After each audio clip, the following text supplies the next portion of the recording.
Genesis 1. The beginning. In the beginning, God created the heavens and the earth. Now the earth was formless and empty. Darkness was over the surface of the deep, and the Spirit of God was hovering over the waters. And God said, "Let there be light." And there was light. God saw that the light was good, and He separated the light from the darkness. God called the light day, and the darkness He called night. And there was evening and there was morning, the first day. And God said, "Let there be an expanse between the waters to separate water from water." So God made the expanse and separated the water under the expanse from the water above it. And it was so. God called the expanse sky. And there was evening and there was morning, the second day. And God said, "Let the water under the sky be gathered to one place, and let dry ground appear." And it was so. God called the dry ground land, and the gathered waters He called seas. And God saw that it was good. Then God said, "Let the land produce vegetation, seed-bearing plants and trees on the land to bear fruit with seed in it, according to their various kinds." And it was so. The land produced vegetation, plants bearing seed according to their kinds, and trees bearing fruit with seed in it according to their kinds. And God saw that it was good. And there was evening and there was morning, the third day. And God said, "Let there be lights in the expanse of the sky to separate the day from the night, and let them serve as lights to the mark seasons and days and years. And let them be lights in the expanse of the sky to give light on the earth." And it was so. God made two great lights, the greater light to govern the day, and the lesser light to govern the night.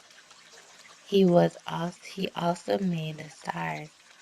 God set them in the expanse of the sky to give light on the earth, to govern the day and the night, and to separate light from darkness. And God saw that it was good. And there was evening and there was morning, the fourth day.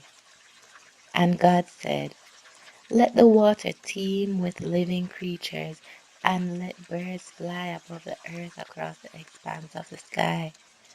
So God created the great creatures of the sea and every living and moving thing with which the water teems, according to their kind, and every winged bird according to its kind. And God saw that it was good. God blessed them and said, "Be fruitful and increase in number, and fill the water and the seas, and let the birds increase in the earth."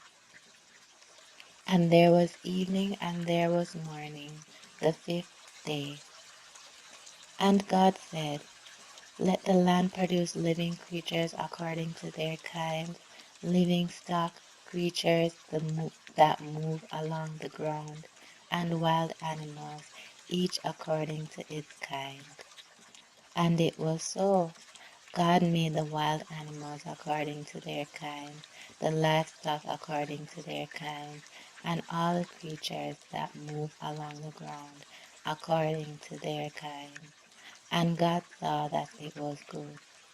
Then God said, "Let us make man in our image, in our likeness, and let them rule over the fish of the sea and the birds of the air, over the livestock, over all the earth, and over all the creatures that move along the ground." So God created man in his own image. In the image of God, he created him. Male and female, he created them. God blessed them and said to them, be fruitful and increase in number, fill the earth and subdue it.